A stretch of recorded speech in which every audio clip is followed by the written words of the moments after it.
Good afternoon, everyone. Welcome to this work session of August 15th. Hope everyone's cool or trying to stay cool. It's cooler in here. It's very nice in here, I will say that.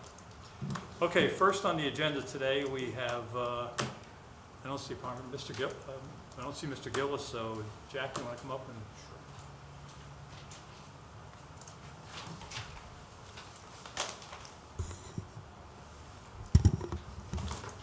Thank you, Mr. Heath. Could I just hand out a couple of Sure. displays? Please. Are they color? I like pretty colors. Yeah, they will. The colors faded in the heat. I'll get you some crayons. Thank you, sir. I printed these up shortly before coming here, just in case. You know we're visual people. Each of them too, Jack? You have to get it later. I'm sorry, yeah. Okay. I'll leave a couple. Can we read it small? Sure. She's young, she has good eyes. Youthful eyes. Thank you. This is a project that's been around for 4 or 5 years at this point, at least. Back to, depending on how much history you would like on this, before the lower buildings at Feldman's were removed, we had entered into an agreement at the time with Mr. Gillis, which was very speculative at the time. The city had an obligation to replace the bulkhead along the Feldman's property, tying into the Mill Street Bridge. It goes back to the days when the bridge project came in. We didn't have enough money basically to cover the entire bid, and so a couple of options were left out, one of which was the bulkhead along the stretch of the river. At the time with the buildings there, it was priced with barge access, and that was getting very tricky for us. So at the time, the very speculative Riverview Commons project, speculative at the time, was in, and the idea presented to the mayor and council at the time about Mr. Gillis removing the buildings, granting the city access across his property, allowing for the bulkhead to be put in by land, which saved the city a significant amount of money. Also, at the time, the economy had changed, and frankly, the prices came in better as well. So those two things coming together allowed the city to meet its obligation on the bulkhead at a within the money available. In return, at the time, the idea was that Mr. Gillis would be conveying to the city property along the top of that bulkhead, and there was an amount of $20,000 discussed. As time has gone on and the property has come together, the site plan is developed, the developers of the property concluded it was probably in everyone's best interest if they include the improvements as part of their own site development, and that they convey it after it is built, after there's an as-built, which is complete and has been, just so you know, signed off on by Public Works. And then a line would be drawn around that and the land donated to the city at no cost. So I think everyone is quite pleased with the work to date. Again, the construction has been signed off on. This particular conveyancing plan has not yet been reviewed by Public Works. We just got this in electronically. It was either Thursday or Friday. So they will take a look at that. The understanding then is that a deed will be drawn that Mr. Tillman will review, and that deed will refer to a specific plan, because as Mark can attest, through the years we've come up with how do we write an agreement when we don't have the land defined yet? How do we define the land when we don't know where the Riverwalk's going to be? So in this case, the sequencing all seemed to come together, and I think our patience is going to pay off.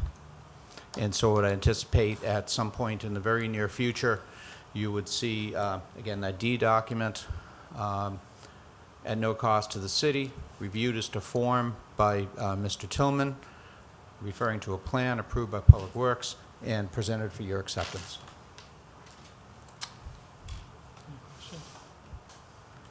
I will say that, yeah, I will say that it's wonderful to see finally completed. It's beautiful. Mhm. That's, I guess that's the best thing you can say about it. And it's been a long time coming, but sometimes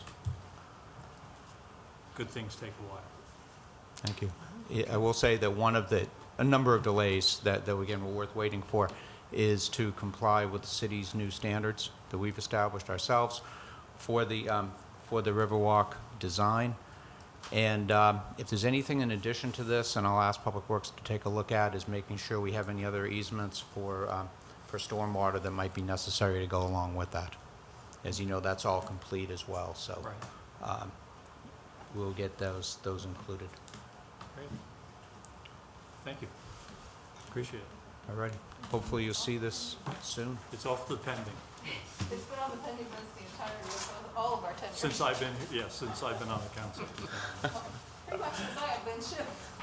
Okay, Great. Thank you all very much. thank you, Mr. Moore. Okay, the next item on the agenda is Dagsbury Road annexation. Hey, Chris, how are you? Fine, thank you. Welcome.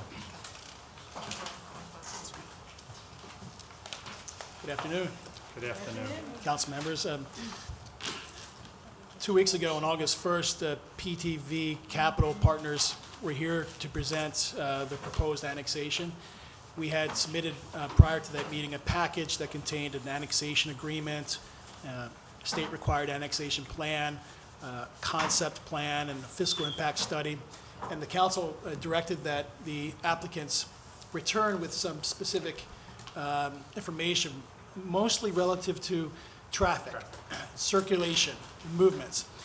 And later, last week, we also received an inquiry from the city administration that the applicants should address a building orientation or the location of the building on site, the status of their traffic study, and more details on the timing of peak flows, customer flows into and out of the parking lot. So if there's no objection, I think I will step aside a bit and allow the applicants to present their case, and I'll be here to offer any technical advice you may need. Great, sounds like a plan. Well, thank you for having us back. No problem. And, Our pleasure. I would say that you challenged us in the last meeting, and I hope that we've met the challenge.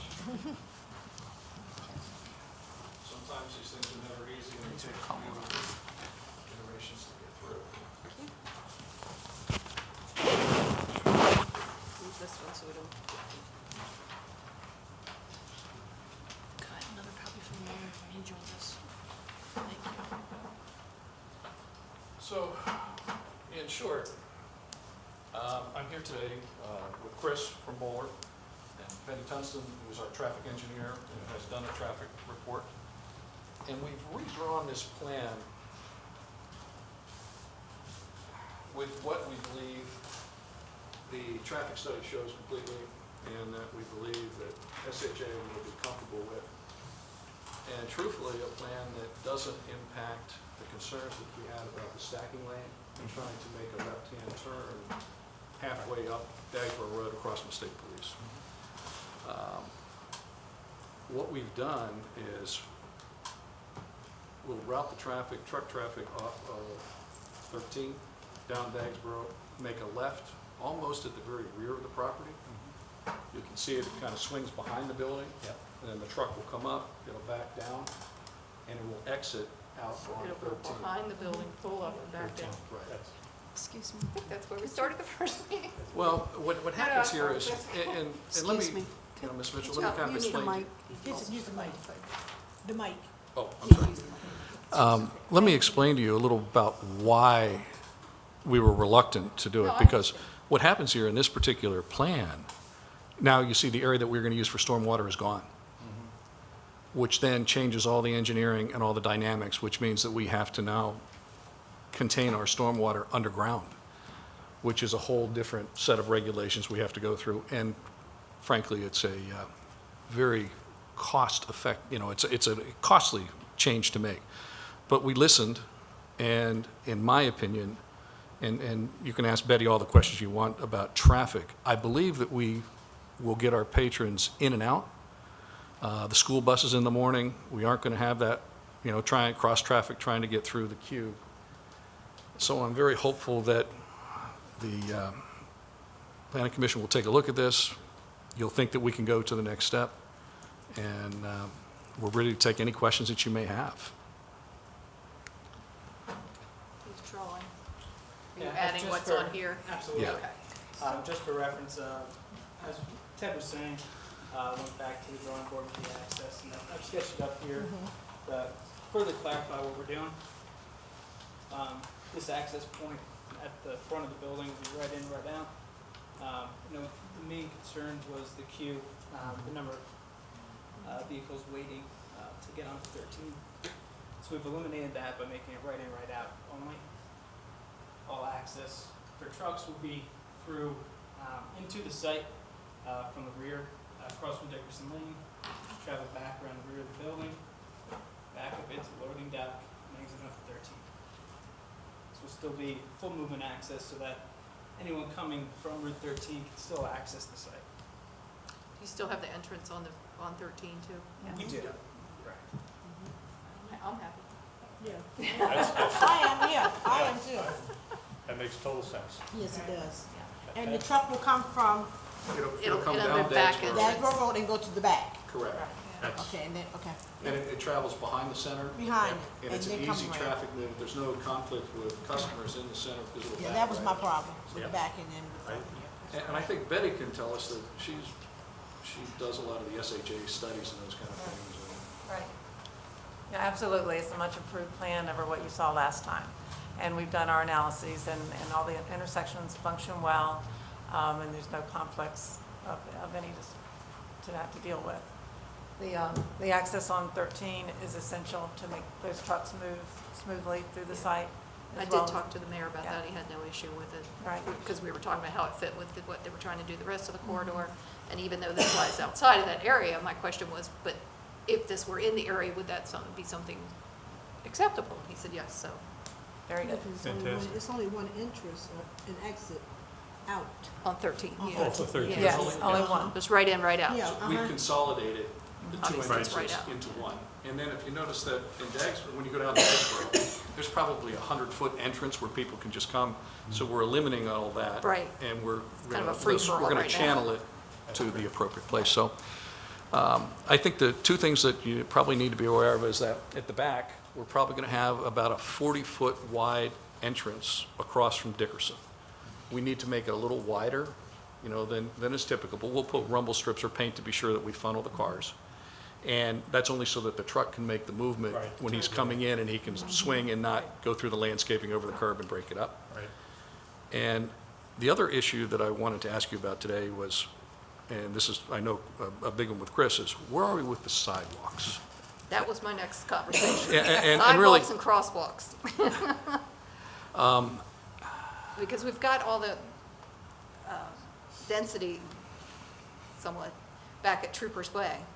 And that could be very walkable for them if we get that sidewalk along there and a marked crosswalk at both entrances. so we're talking just along Dagsboro, not necessarily along 13? Not necessarily along Yeah, 13, no, I'm 'Cause thinking I can't imagine from how- behind You're the gonna have police. that- Aren't you gonna have the wall there? Yes, we're going to put the wall in. So that would be, No, I'm thinking from behind the police barracks. yeah, no, Yeah. but he was asking about 13. Yeah, I was just trying to Oh, discern okay. where we were talking Yeah, I about know. sidewalk area. So we're talking Okay. along Well, we Dagsboro. still may, You're talking along Dagsboro Road. yeah, Yeah. Yeah, And the crosswalk along each of the access points. right. Yeah, I don't think that's an issue. But I was also talking about, help me out, Chris, what's the street across from Dagsboro. Dickerson Lane. Dickerson? Yes, Yeah. thank you. I don't know why I have It's all right. it blocked for that one, but, if there's a sidewalk along with there, and I think we could work with the state police barracks to make that happen, with the state to make that happen. If there's a sidewalk, I keep spinning it, I'm already not oriented, here, Yeah. then they can get, this whole community can walk to the store and back. And then that cuts down a lot of the traffic. Well, A crosswalk on Dickerson? No, a sidewalk on A Dickerson. sidewalk on Dickerson, okay. which yeah, that would lead not to be, the yeah, crosswalk. that would not be our responsibility to put a sidewalk on Dickerson. No. Yeah. I'm all for it if everybody's, you know, my pocket, this is a lot of lineal feet Yeah, right here, and that's a Yeah. pretty good expense. yeah. Okay.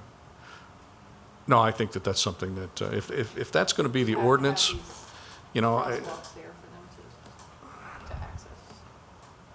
Because they're gonna walk anyway, along there, a number of them. so you're asking us to put a crosswalk across Dagsboro to Dickerson, or just across our entrances here? You want it across? Does this align now, your entrance in Dickerson? Yeah, pretty much, Okay. pretty much. So I would say there, I don't know where they'd be walking from here, but at the intersection at 13 and at Dickerson. How do we do that? Yeah, I need Chris to kind of,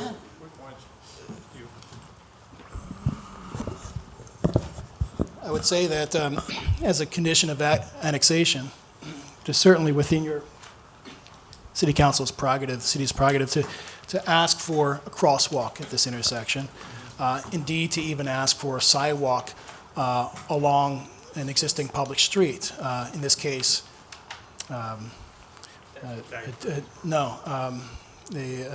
Dickerson, out to connect this residential community to the site. And if it proves infeasible or difficult for one developer to achieve in cooperation with an existing property owner, then we typically assign a fee attached to that, and the city does it. And that way, we treat each annexation, in fact, as a city-building event where we connect it to the city, connect it to the people that use it. So that's certainly within your prerogative. In fact, the city has done that consistently over the years, requiring some off-site improvements. And I can cite examples if you like. But so that's, in response to the councilwoman's comments, it's perfectly a legitimate request to make if you felt like moving forward with that. But certainly a crosswalk on Dagsboro is what was actually shown on an original concept for this site, in recognition of the fact that you do create a pedestrian desire line as soon as you open that grocery store, and people will walk, and they'll be walking in the road without a sidewalk. But still, at the intersection, that's where you have potential to cause some safety concerns absent a sidewalk. People are like water, they will find the shortest route, unless you give them some direction, That's- some boundary. I don't remember. That's true. I believe that the crosswalk was on the west side And that's of correct. We did- Dickerson, right? We did show those crosswalks. Yeah. on here. Yeah. So that's something that we had talked about, Great. as well as the sidewalk along Dagsboro, but extending anything beyond that, we're not anticipating. And the last point about the sidewalks, in addition to where we've discussed it, is along 13. It's entirely a policy question at this stage. And in fact, the planning commission might even require that a sidewalk be built, even above and beyond what you might do at this point, once they see a site plan and evaluate it. But the question is whether a sidewalk gets built on 13. You may conclude there's sidewalks nowhere else on 13. People aren't going to walk on 13. You might also say that it's important to us to have some kind of interparcel connection with the land that is on the north side. And when that area develops, people will want to walk between the parcels. Since they can't walk inside the parcel, maybe they walk along the edge on the street. But it's the city is undertaking a review of design and pedestrian amenities up and down the corridor. So I think drawing from that, you might conclude that a sidewalk is necessary. You may conclude that a sidewalk is not necessary. But it's entirely up to you to think through that a bit at this meeting and provide some guidance on that question as well. I think if you're talking about crosswalks, you're anticipating and encouraging people to walk somewhere. So sidewalks make sense to me. It's safety. yeah, I can completely understand where I can control my own destiny along Dagsboro Road. I think that, I'm not sure how much it'd be utilized, but if you're suggesting that this is important and that others are going to be held to the same standard that I am, I'm all about, equality, and if I have to do it, then my expectation will be that it's a uniform policy, and the state police should have to do it too. Right. And any other property owners should have to comply with that. You know, I think, yeah, we'll go for the sidewalk, and we'll put the crosswalks in. You know, and you know, we'll do a nice little job of landscaping in here, and I understand the landscape plans will come back to the planning commission, that kind of thing. But overall, I think your critique the last meeting has probably caused us to improve it. There's some expense that comes with those improvements. Thank you very much. But I do think that, It'll be for the benefit of all. I think for the traffic movement, it will be. And I'm sure the moms and dads that are taking their kids to school in the morning will appreciate not the cross interference with the traffic. So you challenged us. I think we've come back, and we would respectfully request that, you know, hopefully you'll send us on to the next round. And I think when you look at this plan, we don't have to ask for any variances with the planning commission. We're pretty much set. So we won't have to go before the ZHB. We know we can achieve this particular plan, so I wouldn't expect much modification. It's just landscaping the knee wall that we talked about, whatever kind of welcome to Salisbury we choose to do. We'll leave it to the, I'm not design oriented, I'm not so good at that, so we'll leave it to, you know, you folks to determine what that's gonna be. Yeah. Yeah, I think that those improvements will be beneficial to you in the long run as well, because I know if I'm sitting at the light cursing you because I have to sit at the light 3 times to get my kid to school, I'm probably not going to shop at your store. I get that. No, I completely understood. Except in an emergency. Mr. Mayor, did you have something? I'm sorry. John? Good afternoon. Good afternoon. Any wisdom? Well, I'm glad Chris brought up the design process. I was in a meeting today where we're actually looking at the 13 corridor, and as you know, we hired consultants to help develop form-based codes and characteristics of our policies and regulatory documents that we don't have, you know, which are something that talks about what our 13 corridor looks like. And right now, you know, any reading of our zoning code wouldn't tell you what 13 should look like, does look like, will ever look like. But I think there are just a couple things that that you've brought up in the few moments that I've been here that are great questions, and thinking about pedestrian accessibility is absolutely paramount. The one thing that I haven't heard so far is the termination of the view. We had a discussion about the building, which I guess is the southeast corner of the grocery store building, and the termination of the view from Dickerson toward the building. That was brought up at the last meeting, but I hadn't heard anything tonight. Maybe that was discussed before I was in the room. No, it wasn't. No, it was not. And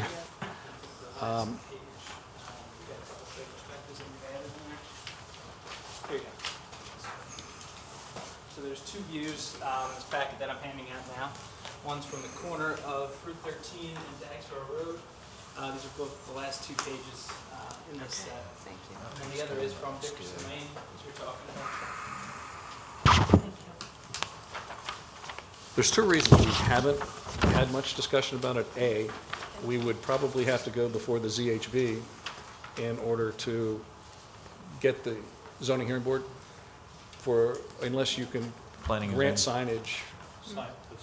The sign. What's going to happen is if we build a parapet or some kind of facade on that sign of the building, I'm sure the quid pro quo for our tenant will be, well, what kind of signage do we get? Absolutely. And I think that if the quid pro quo, what I'd like to, ultimately, there's strength in having an approval subject to. So part of it will be, if you determine that this plan is approved, subject to an enhancement of the facade along that southeast wall, I think there's probably Yeah. And to your point, we've already gone through that. We have worked with the prospective tenant here. What they've done, extended a number of features from the front of the building all the way to the rear, Sure, I see that. as well as provided brick along the rear of the building as well, so you're coming on the Thank you for that. westbound. Yeah, I remember that was not how it looked No, it previously. was not originally. Yeah, that's good. Just FYI, we didn't get any of that on tape. Oh, okay. Absolutely. So what I was describing here is the southbound building facade facing Dagsboro Road. There's been a number of architectural features that have been extended through the entire length of that building elevation. And along the rear of the building, bricks were added, brick facade was added to add more visual interest to that facade. Excuse me.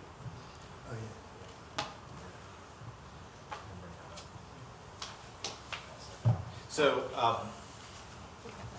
what I was just showing the council president was just a doodle, to use the technical term, which I just basically copied the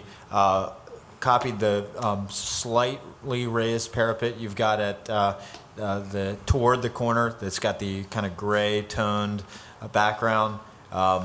In the same, if you come sort of 2 or 3 bays down, yep, Yeah. that bay basically.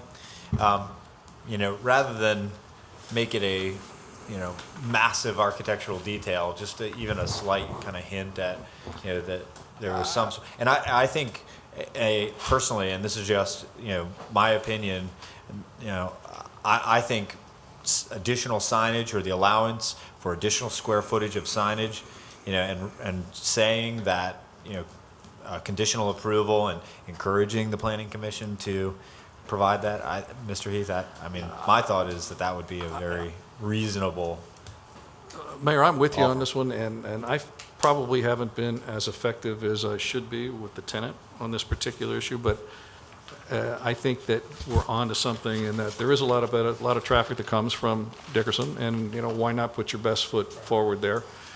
So if we can have an endorsement that the plan looks to be okay, but we want you to do something a little bit more over here, and we'll allow some additional signage in accordance with the Planning Commission's thoughts to be worked out as we go forward, I'm certainly okay with that. Just looking at your renderings, the crosswalks, the landscaping, the rest of it looks good.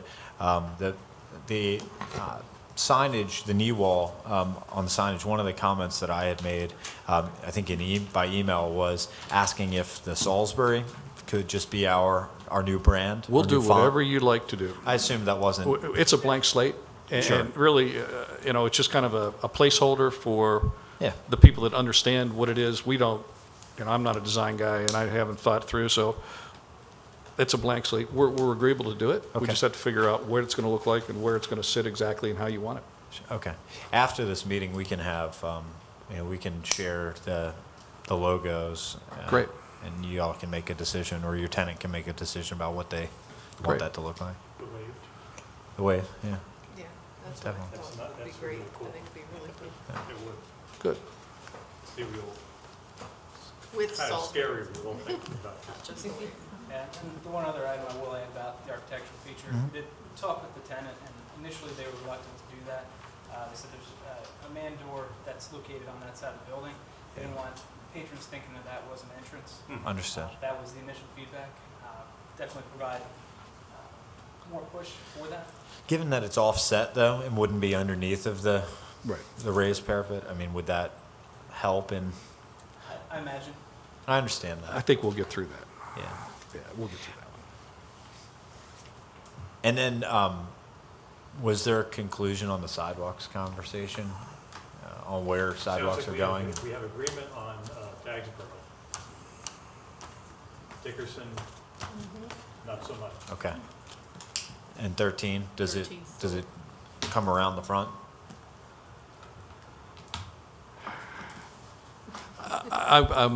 I guess I would, there's a lot of lineal frontage on that Dagsboro Road, and I don't mind making the radius and, making just around the turn there, but I would really prefer not to take it all the way up to the other edge of the property.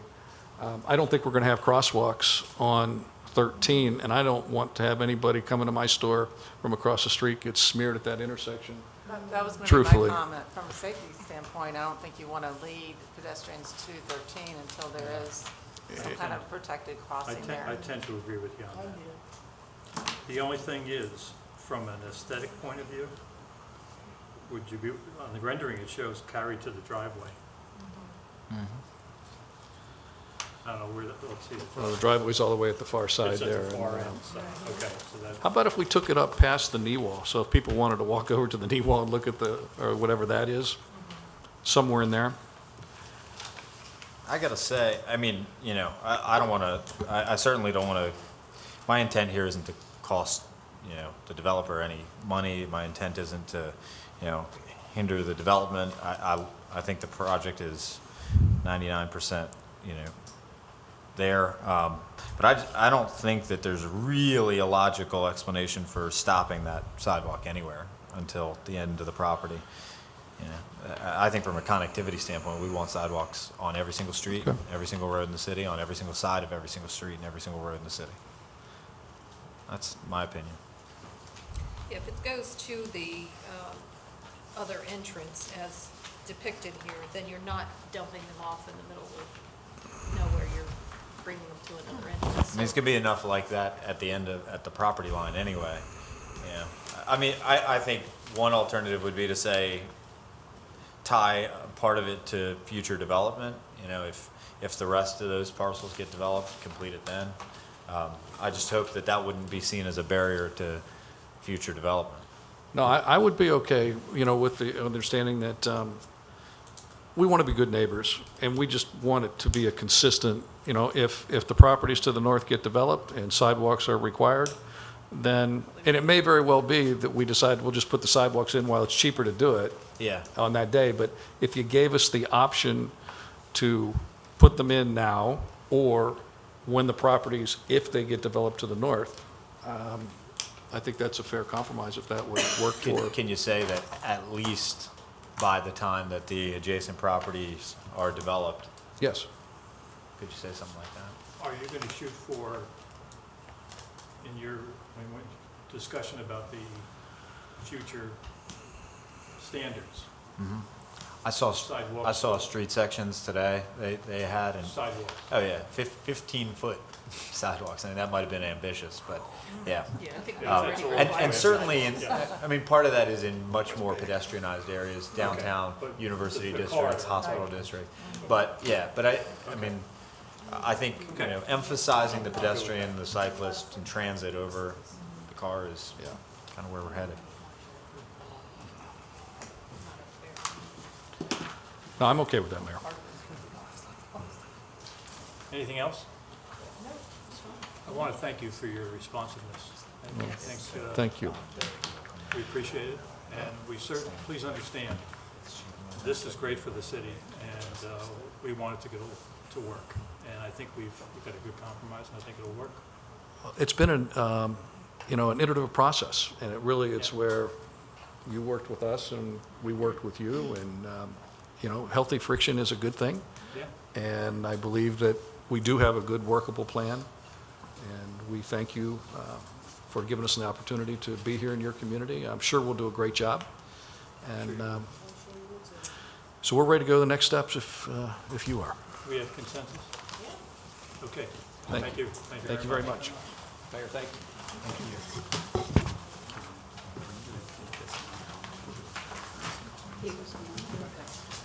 Let there be light. Where was that before? I'm gonna need it now or later. The next item on the agenda is the hazardous mitigation plan for Wycomico County, which I read twice. Did you? And then I found out that there was another 84 pages added to it after we read it, Sorry about that. which I did not have time to read. So, That's about like Well, I'm glad I Ms. caught Lance- the other 84. Ms. Lance, 84 you have pages. you have the floor, so Yes, so take us through this. this is every 4 years or so, The county takes the lead on putting together a hazardous mitigation plan to help us plan for various hazards, including winter storms, river flooding, hurricanes, tornadoes, thunderstorms, et cetera, extreme heat like today. So they've worked with various community groups and many different agencies throughout the community, throughout the county, including other municipalities, and this is just a standard procedure that we adopt this so we can get FEMA funding if needed. Well, hopefully we don't need to, but in case we do. Earthquakes, Yeah. hurricanes, all in 1 week. So the draft in your packet is just a draft. The county approved the mitigation plan at their level last week or the week before. So Kim sent out the final plan earlier today that will be included next week. A question, maybe it's been resolved in the latest copy, but there was a comment regarding public hearing, and there were question marks next to yes. it. I asked Is that, them. Lorenzo wasn't in today, but I talked to David Fitzgerald and brought that to their attention. I don't know if they know that's in there. But I think it is required. it is required, They had- based on, if They you had read- public hearings. Yeah, They did have it? I asked them earlier about that. They said yes. Oh, okay. but they do have them. But the But dates they are- haven't had them. They Maybe said they the did. dates are, maybe the question marks are a placeholder for the dates. It's for the date, it said for such and such a Yeah. date. Yeah. I can get So- clarification on that Okay. for the next meeting. Yeah, that's the only thing that I mean, the amount of work that went into this obviously is pretty significant. Yes. And especially with the size of the committee, but I think they did a great job. It's one of my areas of interest, so that's why I read it in great detail. Yeah. Any questions on that? On the plan? I read through it. I didn't read it in as great a detail, I'm sure, as you did. What's the one with the critical areas report? That was interesting. Yes. Yeah. Yeah. Well, But is this tied there was in a with lot the of tie-in. master plan, the Swampo plan? I'm not sure. The what plan? Swampo, Swampo. the Salisbury Wycomico Metropolitan Planning Okay, Organization. that's what I believe thought it you is. said. Acronyms, I'm finally getting to understand them, God. so, And then they change them, yeah.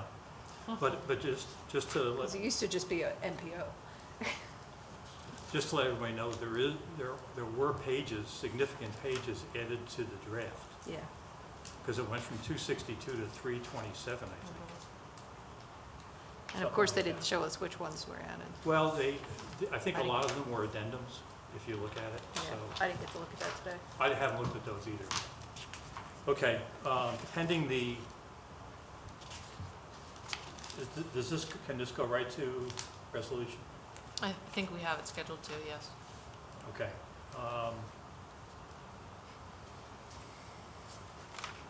I'd like to read the final plan again. So pending, if anybody has any comments, we can bring it up that night. But we have Well- consensus to carry it forward? Yeah. The other thing is if this is one of those documents that even to make a small change would require it to go back through the Right. whole thing again. Right. So unless it's major, and I didn't see anything major, and you didn't see I anything didn't. major, Yeah. we're probably not gonna be making changes on the fly. Yeah, no, I don't think so. Okay, then, that takes care of that. Thank you, Ms. Glanz, appreciate it. Anything for the good of the order? Ms. Jackson, you had something you'd like to bring up? Oh, yes, I do. I have, as I spoke on Saturday, we have 5 children who were left.